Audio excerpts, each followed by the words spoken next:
You are looking at Julian's pronunciation guide, where we look at how to pronounce better some of the most mispronounced words in the world, like this other curious word. But how do you say what you're looking for today? Let's learn once and for all how to pronounce the name of this iconic cult musician. French he is originally. So how do you pronounce his name? Well, generally in English, and it's going to be the same in French. French pronunciation, Gesaffelstein, okay?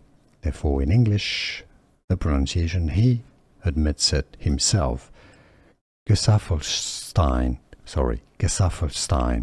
that's how it is to be pronounced. But in the US, many pronounce it as Gesaffelstein. That's not quite correct. Gesaffelstein. Now, he said himself that the name comes from Einstein, okay? In German, Einstein is pronounced Einstein. In English, Einstein. So it could be pronounced Gesaffelstein as well, to make it sound a little bit more German. That would not be incorrect, but that's not how he says it. Gesaffelstein is how to pronounce it. Now you know the whole story. Here are more videos on how to pronounce more confusing words and names too many mispronounced. Like this video if you found it useful. I appreciate your support. I'll see you soon and thanks for watching.